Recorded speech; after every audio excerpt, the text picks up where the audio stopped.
Ici Paul-André Durocher, archevêque de Gatineau.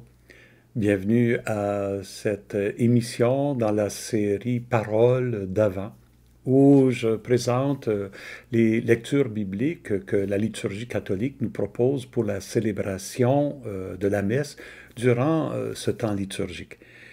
Aujourd'hui, mercredi 9 décembre, mercredi de la deuxième semaine de l'Avent, comme d'habitude, nous commençons avec un texte du prophète Isaïe. Ensuite, il y aura un texte de l'Évangile qui va nous présenter Jésus comme celui qui vient accomplir les prophéties d'Isaïe. Alors, le texte d'Isaïe que nous lisons ici est au chapitre 40, versets 25 à 31. Si vous avez écouté ma présentation de dimanche dernier, nous avions lu le début du chapitre 40 et j'ai expliqué comment ce chapitre-là et le début ouvre la deuxième section du livre d'Isaïe, une section qui est adressée aux exilés et ceux qui reviennent de l'exil à Babylone, et qui est aussi un livre plein de promesses.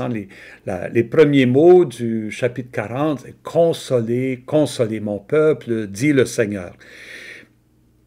Ces mots du prophète sont d'une importance extrême pour le peuple, parce que le peuple en exil est découragé, le peuple a perdu espoir.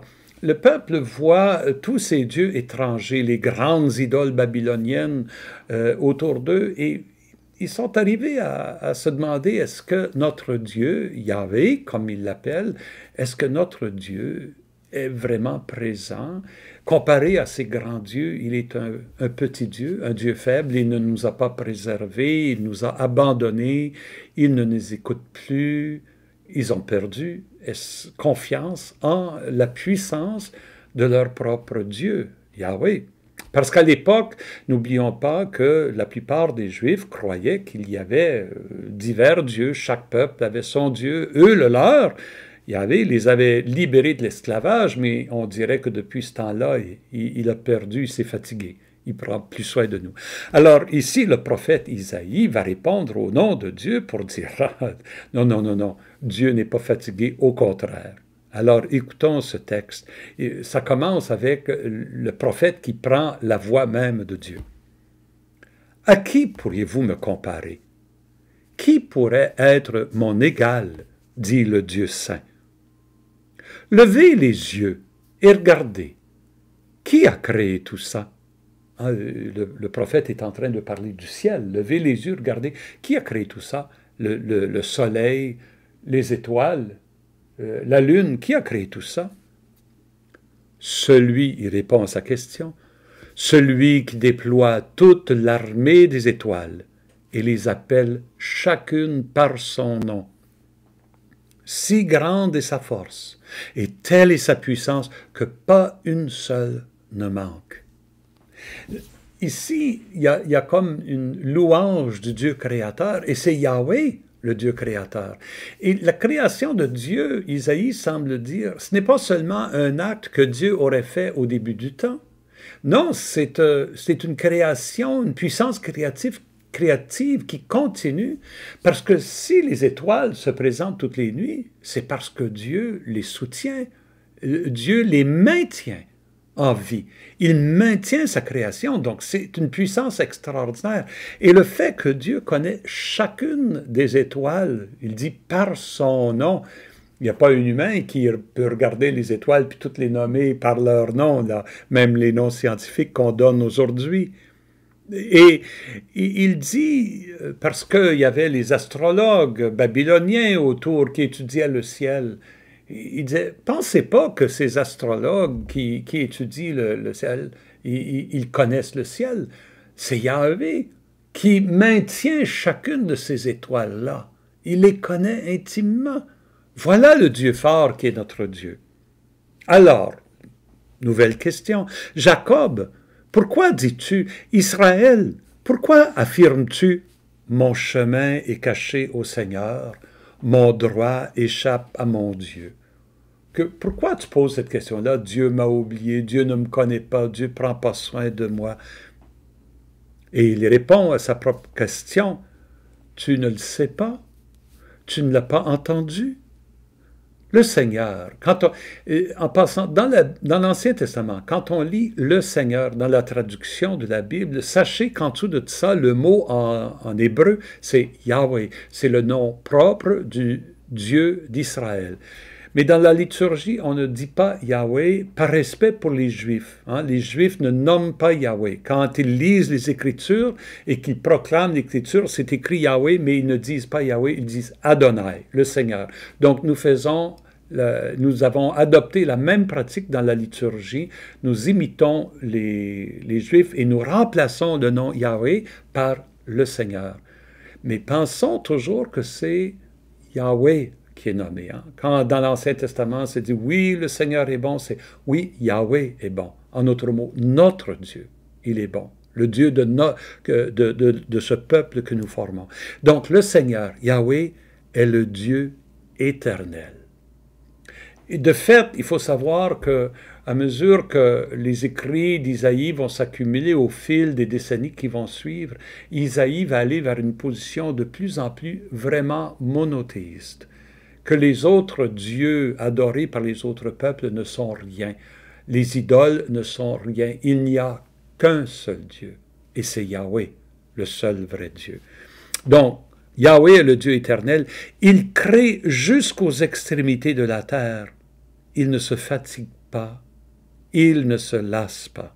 Son intelligence est insondable. En d'autres mots, le Dieu qui vient nous sauver, qui vient annoncer notre délivrance, c'est le Dieu qu'on ne peut pas connaître. Il est tellement grand, il nous dépasse tellement. C'est le Dieu créateur, c'est le Dieu qui est la source de toute énergie. Comment peut-il se fatiguer s'il est la source de toute énergie dans le monde? Il rend des forces à l'homme fatigué. Il augmente la vigueur de celui qui est faible. Évidemment, le prophète ici s'adresse aux exilés, à Babylone.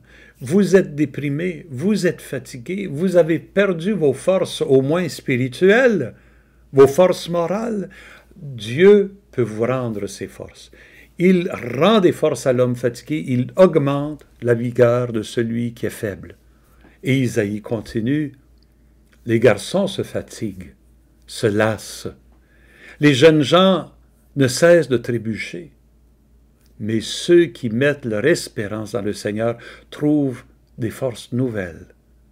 Ils déploient comme des ailes d'aigle. Ils courent sans se lasser, ils marchent sans se fatiguer. Cette image, cette métaphore me parle beaucoup. Moi qui, quand j'étais adolescent, là, à l'école secondaire, je rêvais de faire partie de l'équipe de course de fond de mon école. Je me suis essayé pendant un mois de temps. J'étais nul. J'avais pas du tout la capacité de courir sans me fatiguer. Je regardais les membres de cette équipe-là qui couraient des kilomètres, des kilomètres, des kilomètres. Moi, au bout d'un demi-kilomètre, j'étais épuisé. J'en pouvais plus. Finalement, j'ai abandonné. Alors, cette image d'être capable de courir sans se fatiguer, c'était tellement fort ce désir en moi que même adulte, j'avais des rêves où je courais sans me fatiguer, des kilomètres et des kilomètres sans me fatiguer. En réalité, je savais que ce n'était pas vrai.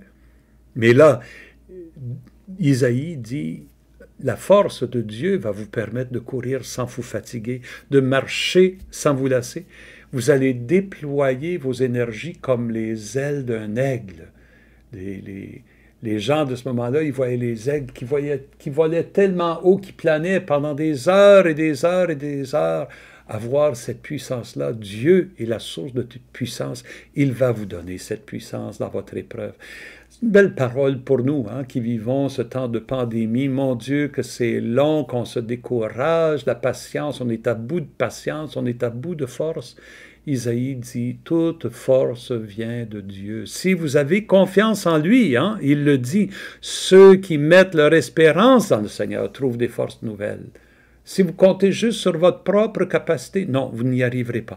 Mais si vous comptez sur le Seigneur, si vous mettez votre espérance en lui, là, il va vous renouveler. Nous passons à l'Évangile, et comme je l'ai dit, l'Évangile, c'est toujours comme en écho à ces prophéties d'Isaïe durant le temps de l'Avent. Nous lisons au chapitre 11 de l'Évangile de Matthieu. les versets 28 et 30.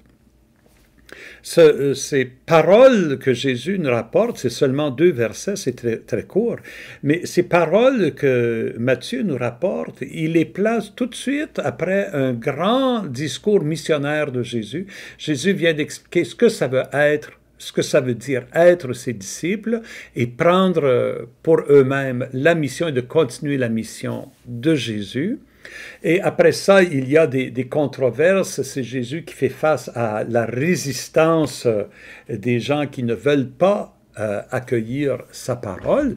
Et dans son discours, Jésus avait averti que vous allez rencontrer cette même résistance, la résistance que rencontre Jésus, ses disciples vont la rencontrer. Et c'est dans ce contexte-là que nous arrivent ces belles paroles, comme je dis, un texte très court, je vous le lis.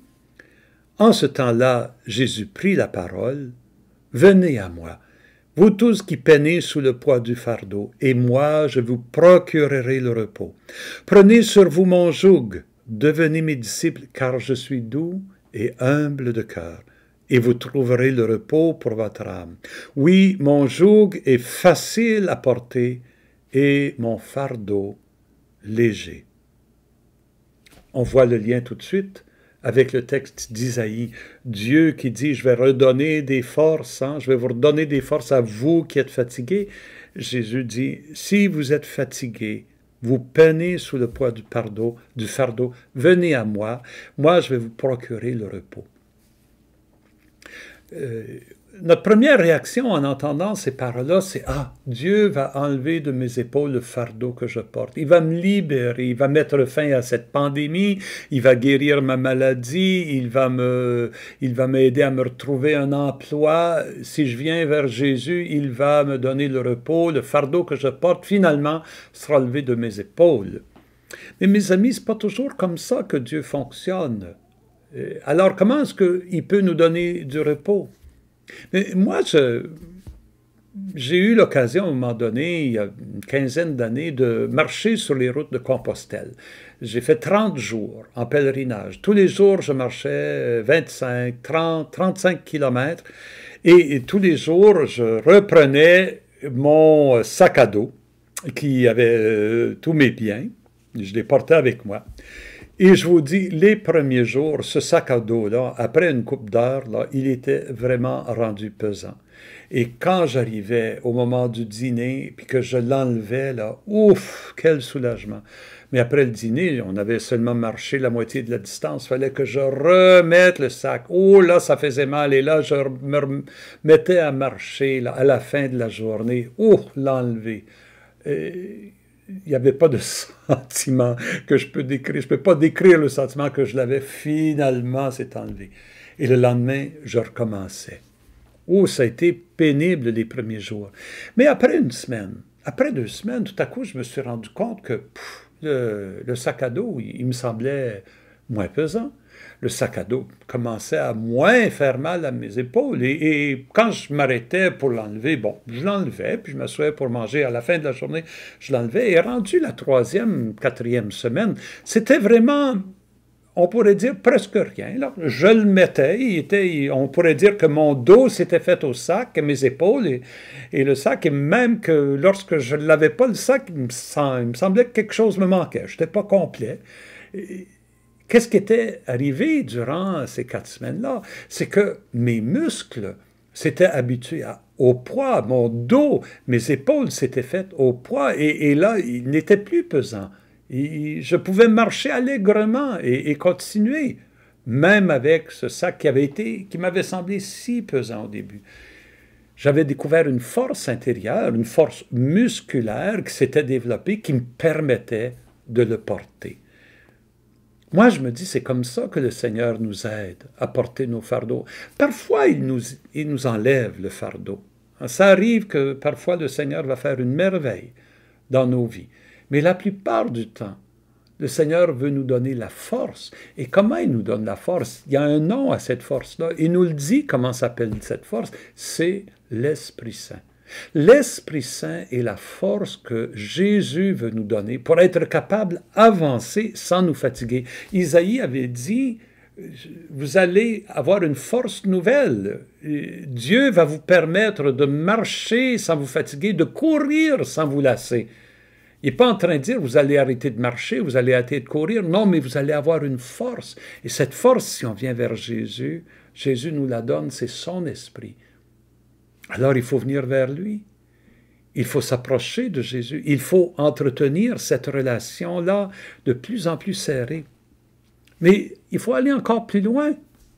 Jésus, il continue. Il ne dit pas, vous qui peinez sur le bois de fardeau, venez, je vais vous procurer le repos. Il dit, prenez sur vous mon joug et devenez mes disciples. Prenez sur vous mon fardeau, le fardeau de mon enseignement, de ma loi, de mon style de vie. Habituez-vous à ce sac à dos-là. Devenez mes disciples, il dit. Devenez mes apôtres. Prenez sur vous ma mission. La mission qu'il venait de décrire là, dans les chapitres précédents. C'est pas une mission facile. On peut se faire rabrouer. On va rencontrer de la résistance. Mais Jésus, il dit, devenez mes disciples, prenez sur vous mon joug, et vous trouverez le repos pour votre âme. Grand paradoxe.